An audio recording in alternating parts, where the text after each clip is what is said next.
গল্পটা হচ্ছে two B পরিবারের গল্প। কোন পরিবারের গল্প? হ্যাঁ, এদের পরিবারে তিনজন থাকে। তিনজনের নাম হচ্ছে, একজনের এম, একজনের ইজ, আর একজনের আর। বলো এদের পরিবারে কে কে থাকে? তিনজন। কি কি নাম? তিন ভাই, কিন্তু তিনজনের স্বভাব কিন্তু আলাদা। তিনজন আবার তিন রকম। ঠিক আছে? এম এর স্বভাব কি কিরকম? সে খুব একজেদি, সে একজনের সঙ্গে বন্ধুত্ব করে, তার নাম হচ্ছে আই। কার সঙ্গে বন্ধুত্ব করে? তাহলে পরের ভাই যে, তার নাম হচ্ছে কি? ইজ। ইজ কি বলে? ইজ একটু বেশ মনটা ওর ভালো, একটু শান্ত স্বভাবের। সে কি বলে? সে বলে যে একজন হলেই হবে, এক বচন যদি বোঝাই এম কার সাথে বন্ধুত্ব? আই এর সাথে। ঠিক। আর ইজ কি বলছে? আমি একজন বুঝালেই আমি আমার দলে নিয়ে নেব। কেমন? একজন কি কি বুঝাই তোমরা একটু দেখে বোঝাই। হি, সি, ইট, বা কোনো নাম। আমি বলছি রাহুল একটা নাম, রিয়া একটা নাম। হ্যাঁ, এগুলো হলেই তার সাথে কে বসবে? ইজ বসবে। দেখো তাহলে তিন ভাইয়ের গল্প। এক ভাইয়ের কি নাম? এম। আরেক ভাইয়ের ইজ, আরেক ভাইয়ের আর। এম কার সাথে বসে? আই এর সাথে। আই এম, বলো। আর ইজ কি বলে? যে আমি একজন হলেই বাবা ঠিক আছে, আমার এক বচন হলেই আমার চলে যাবে। তার পার্টি কে কে? He is, she is, it is, Rahul is, Riya is, বা যে কোনো নাম, তোমাদের নাম হলেও হবে, সঙ্গীতা হতে পারে, সুদীপ হতে পারে, সবার নামের সাথে বসবে। তাহলে একজন হলেই হবে। তাহলে কি বসবে তার সাথে? ইজ। আর কি বলছে? ও তুই একজন, আমি তাহলে কি করব? আমি বেশি জনটাকে নিয়ে নিই। আর কি বলছে? আমার বানানটাও বড় আছে, দেখ, এ আর ই আর। এ কি বলছে? আমার বন্ধুগুলা কিন্তু বেশি বেশি চাই, একের বেশি চাই। এ কি বলছে? আমি উই। উই মানে কি? আমরা। তাহলে এটা, হ্যাঁ, আমরা। দে, ঠিক বলেছ। দে, দে মানে কি? তাহারা বা তারা। তাহারা। তার সাথে কি হবে? উই হবে, আমরা। দে মানে তাহা। দে আর। আর বেশি জন আর কিসে বোঝায় বলো? দুজন হলেই হবে, রাম এন্ড রাহুল।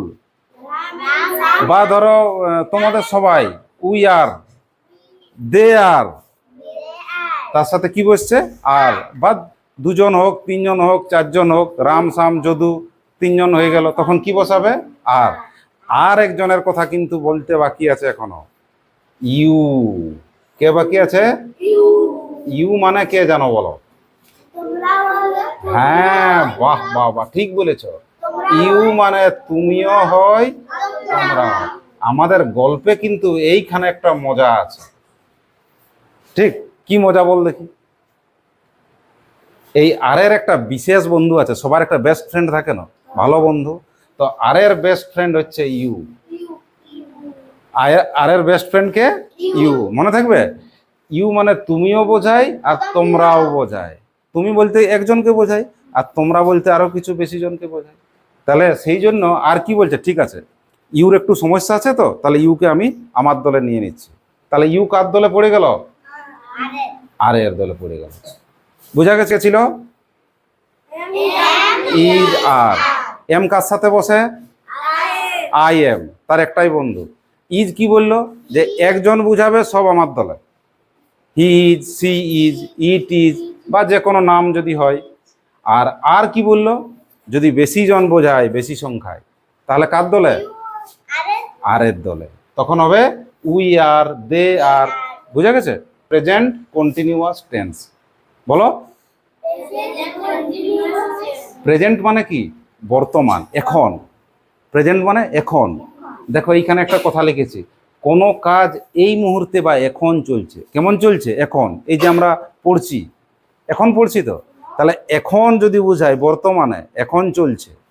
কখন চলছে? এখন, বর্তমানে, এখন। এরকম যদি বোঝায়, তাহলে আমরা বলবো যে সেটা প্রেজেন্ট কন্টিনিউয়াস টেন্স হয়েছে।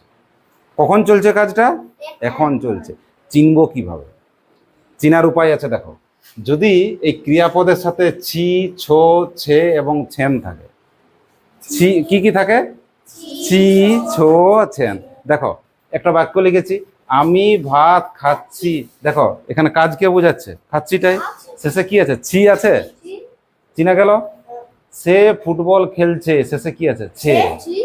তারা ঘুমাচ্ছে, শেষে ছে আছে। তুমি একটি বই পড়ছো, কি আছে? ছো। দেখো চি, ছো, ছে, ছেন, এগুলো যদি থাকে তাহলে আমরা চিনে নেব তোমরা কার দলে?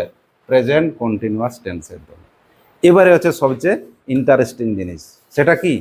নিয়মটা তো শিখতে হবে, ঠিক আছে? নিয়মটা খুব সহজ, দুটো নিয়ম। প্রথম নিয়ম কি না, এই যে তিন ভাই তোমরা এক্ষুনি পড়িলে, কে কে পড়েছ? এম পড়েছ, ইজ পড়েছ, আর কে? আর। এই তিনজনের মধ্যে একটিকে দিবে। এম হলে এম, ইজ হলে ইজ, আর আর হলে আর। তাহলে তিনজনের মধ্যে একজনকে। আর দ্বিতীয় নিয়মটা তোমাদের গতকাল শিখিয়েছি, ভার্বের সাথে কি দিবে? আইএনজি। হ্যাঁ, এই জন্য তো গতদিন শিখিয়েছি আইএনজি কিভাবে যোগ হয়। বলো, প্রেজেন্ট কন্টিনিউয়াস টেন্সের দুটো নিয়ম তোমাদের বলে দিলাম। মূল নিয়ম কি? প্রথম নিয়মটা বলো আগে। এম ইজ আর এর মধ্যে একটা, যেটা হবে সেটা। আর দ্বিতীয় নিয়মটা কি? ভার্বের সঙ্গে আইএনজি। চলো আমরা প্র্যাকটিস করি। আমি ভাত খাচ্ছি, কাছে আসো এদিকে। এবারে বাবা তোমরা বলো, আয়ের একটাই বন্ধু ছিল, কে? আয়ের বন্ধু কে? এম। আয়ের একটাই বন্ধু, সে কে? এম। তাহলে তিনজনের মধ্যে কাকে দিলাম? M K. আর কি বলেছি? ভার্বের সঙ্গে আইএনজি দিতে হবে। এখানে কাজ করা কোনটাই বোঝাচ্ছে? আমি ভাত খাচ্ছি, কোনটা কাজ করা? খাওয়াটা। তাহলে এই খাওয়াটার সঙ্গে তোমাকে আইএনজি দিতে হবে। খাওয়ার ইংরাজি কি? ইট। তাহলে কি লিখলো? I am eating, E A T, eat, আর আইএনজি দিয়ে দাও। আই এম ইটিং, কি খাচ্ছ? ভাত, রাইস। তাহলে বাক্যটা কি দাঁড়ালো দেখো, এম ইজ আর এর মধ্যে একটা দিয়েছি, আর ভার্বের সঙ্গে আই এম ইটিং রাইস। ঠিক আছে? তাহলে খেয়াল করবে, এই তিনজনের মধ্যে একটা দিতে হবে, এম ইজ আর এর মধ্যে, আর কি? ভার্বের সাথে আইএনজি। চলো, সে ফুটবল খেলছে, বল। সে ইংরাজি কি? হ্যাঁ, হি। বলো এবার, এম ইজ আর এর মধ্যে কাকে দিবে বলো? Very good, he is. এখানে ক্রিয়াপদ কাজ করা কোনটাই বুঝাচ্ছি বলো? এই তো ঠিক ধরে নিয়েছো। খেলার ইংরাজি কি? প্লে। বাহ, তাহলে হি ইজ প্লে। ঠিক লিখলাম না ভুল লিখলাম? কোথায় ঠিক হয়েছে? আইএনজিটা দিয়েছো? তাহলে কি করে ঠিক হলো? হি ইজ প্লেইং, কি খেলছে? ফুটবল। তাহলে লেখো F O T B A এল এল, হয়ে গেল। এটা বলো, তারা। তারার ইংরাজি কি বলবো? দে। ভেরি গুড, দে, টি এইচ ই ওয়াই, দে। বলো, এম ইজ আর এর মধ্যে কাকে দেবে? ভেরি গুড, দে আর। এই তো শিখে গেলে। আর কাজ করা কোনটাই বোঝাচ্ছে? ঘুমাটাই। ঘুমার ইংলিশ কি? স্লিপ, এস এল ই ই পি। হয়ে গেল না? আর কিছু দরকার আছে? কি দরকার আছে? এই তো শিখে গেছো। এটা কার? প্রেজেন্ট কন্টিনিউয়াস টেন্সের। আরেকটি আমাদের আছে, বলো তুমি। বলো ইংরাজি কি? বলো বলো বলো, ইংরাজি কি? ইউ। বাহ, এই তো মনে পড়েছে, ইউ। ইউর সাথে কে বসে সব সময়? এই তো ইউ আর। আর দিয়ে দিলাম। আর এখানে কাজ করা কোনটাই বোঝাচ্ছে বলো? পড়ার ইংরাজি বলো?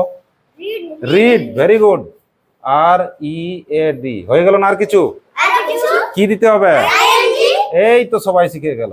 হি ইজ রিডিং, কি পড়ছে? একটি বই। তাহলে একটি এ, আর বইয়ের ইংরেজি কি? বি ও কে, বুক। দেখো কি শিখে গেলে তোমরা, বিরাট বড় একটা জিনিস শিখে গেলে, প্রেজেন্ট কন্টিনিউয়াস টেন্স। তাহলে প্রেজেন্ট টেন্স এখন বোঝাই না পার হয়ে গেছে বোঝাই? এখন প্রথমেই বলে দিলাম, এখন এই যে সে ফুটবল খেলছে, এখনো খেলছেই, খেলা কাজটা কেমন চলছে? চলছে। আমি ভাত খাচ্ছি, খাওয়াটা চলছেই। তাহলে এইরকম কাজের ক্ষেত্রে আমরা প্রেজেন্ট কন্টিনিউয়াস টেন্স করি। ঠিক আছে? তোমাদের বইতে আরো কিছু অভ্যাস আছে, সেগুলো বলে দেবো, ওগুলো বাড়ির থেকে করে নিয়ে আসবো। চলো।